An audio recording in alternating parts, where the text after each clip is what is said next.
Mugetufuna ewa Dr. Kizza Besigye mu kkomera gyali embeera etabuse era ekiro ekyakesezza olunaku olwaleero kigambibwa nti yaddusiddwako mu ddwaliro ng'abiwala ttaka. Kankuwe katambi katono nnyo n'oluvannyuma tuyongere maaso naye nga nkusaba subscribe nga atanaba nawe atanalayikinga video gena maaso obire nga ogirayikinga.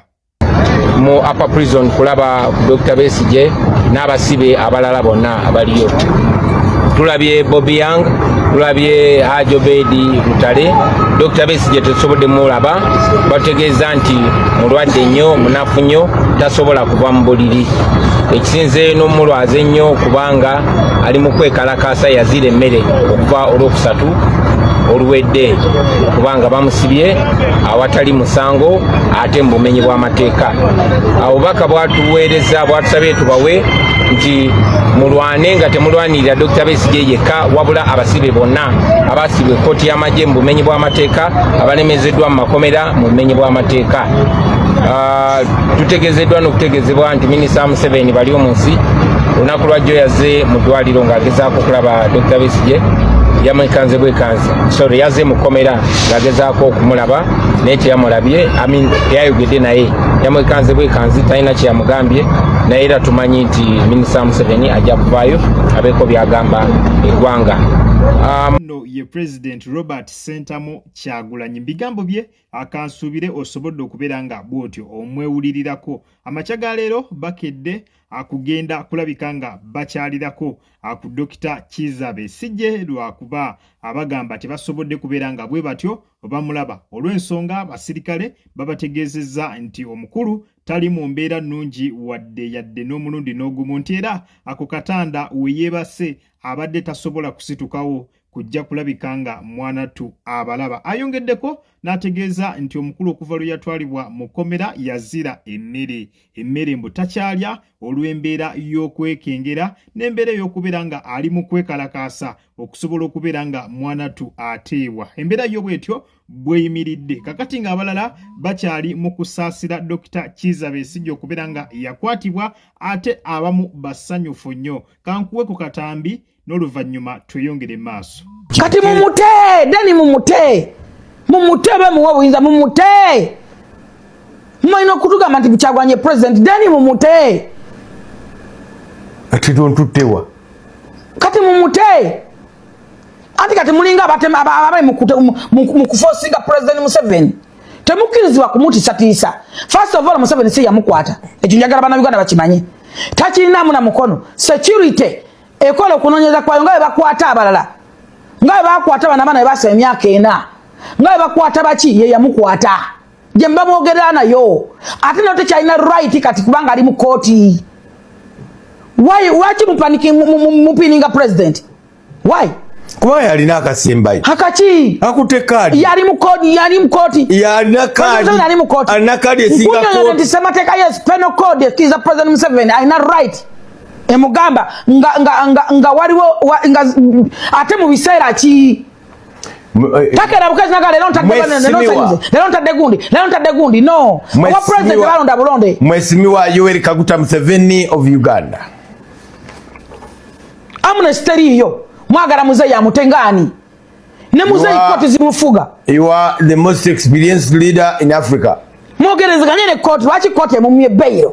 There is something behind. Nete muvaayo kwogera bwogezi kusanyusa bannayuganda kubugumiza abantu waki kooti emumye bail? There is something behind. Mpa kukifaananyi kya Kizza Besigye ekyokubanga aguddemu emba abantu bagwamu emba abo balukwago basinayo okwetalayo omusajja FDC. I've never been a member of FDC. Sikyalangako na Najja Nkumbi. It's okay. Even in his prime, sigendangako Kasanga. Today mu reality. I didn't agree with Besigye. Today mu reality. Kubanga abantu balowooza nti waliwo ensonga endala yamwesimbawo more than politics. Let me ask you. But look at this man. I'm asking you. This man fought for Mirembe. Listen to me. Listen. He might have made mistakes. No. Let him go. But today I'm saying, if the man is in that state, let him go. Lwaki mwagala mwetekeko nti yatta Besigye? Kuyukidde wano nga tuli off the camera. nogamba ati akyalina kyatugamba oyo bw'aba takyalina kyatugamba why give him marks in his evening days yogera nze kiro ekikwatagana ne security ndabyeko wano Syria batandika okuba Syria bwe batyo ne bawamba nti kati jinja bagijjeeko Busia bagijjeeko mutukwa takyaliko gunte kyaliko paka Syria lwezikiridde nakati babonda twali tuyina sije twegomba wano Libya oyo musajja ajjanga buzi wano mu Uganda anaabamu balina kapite wa Gaddafi gwe bakozesa mu wano mu Uganda gwe yabawanga Libya Jennifer alinesonga ntuufu omwami ono ate Jennifer si ajuwadde omuliro eyo bwe bayita ajuwadde omuliro nze sinza ajuwadde omuliro nze nasogeza era oli waddemu kukotinganga boyagala nze wenetegereza ensinga nze bwe mbaawo omuntu ayogera mpulira side zonna she's got a point bintu bya security bintu embeera bwetyo bwekyayimiridde ye mukyala full figure n'omukulu Ssenkubuge kansubire ebigambo bye osobodde okubeera nga bwotyo obyewulirirako kakati nno abasinga beebuuza Ssenkubuge emmere gye yalidde nga tanava kujja ku sheeyo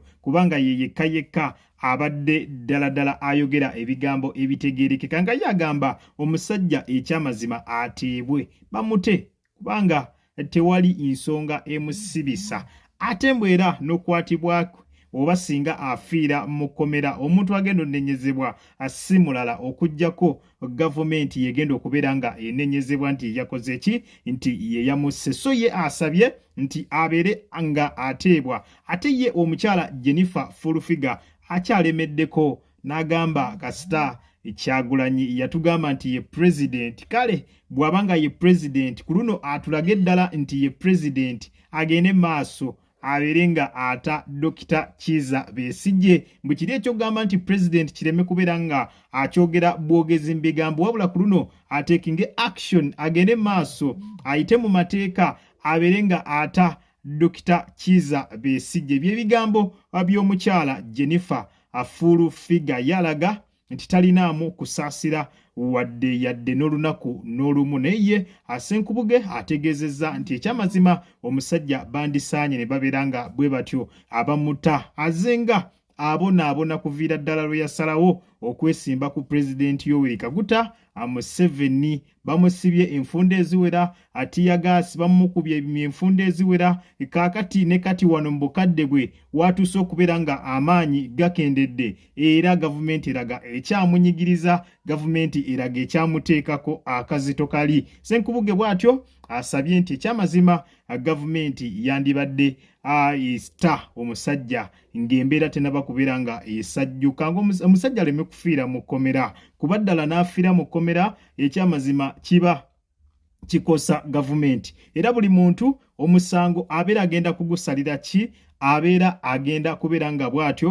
agusalira gavumenti kakati mu bigambo by'omukyala Jennifer Fulufiga kansubire omwewuliridde kategeezezza nti wandiba nga waliwo ensonga enneekusifu eyakwatisa omwami ono nti abasinga ku mmwe muli mu kuwoza nti abasaasire Dr. Kizza Besigye bamute muli ku social media mwogera nti bate Dr. Kizza Besigye naye wandiba nga waliwo ensonga enneekusifu etasobola kubeera nga emusobozesa okubeera nga ateebwa ku ssaawa eno so Fulufiga ategeezezza nti twandibadde tulinda ne tulaba ki ekiva mu kooti kubanga essaawa eno tewali kiyinza kubeera nga kikolebwa tewali kiyinza kubeera nga akikolebwa ku mwami Besigye okusobola okulaba nga ateebwa naddala singa babanga bamukwatira mu musango nga gwa naggomola era ategeezezza nti kyo ekyamazima omwami yandibanga alina kye yakola ate nga gwali musango gw'amaanyi n'agamba tubeere nga tulinda tulabe ki ekinava mu kooti kale katulindirire tulabe ki ekinaddako naye nga yo embeera ya Dr. Kizza Besigye tezzaamu maanyi ate wasuubi twongere okubeera nga abwe tutyo tumuteeka mu ssaala ensonga zino ziggwe ate n'ekisingira ddala okuba ekikulu kwe kusobola okulaba nga bamukkiriza okufuluma asobole okubeera nga bw'atyo afuna obujjanjabi. Ku mukutu Jika Media kwobadde nkusaba osubscribing atanaba. Nawe atanaba kulekinga video gena maaso bw'otyo oberenga ojimpeera like. Yitira mu comment section tuberenga tukubaganya ebirowoozo mpa endowooza yo ng'oyitira Butereevu mu comment section. Naawe alina kyonna kyagala okubeera nga otuwabulamu osobola okukiyisa Butereevu mu comment section. Kale munzikirize mberekereze akuume atakomera mpeera mweraba.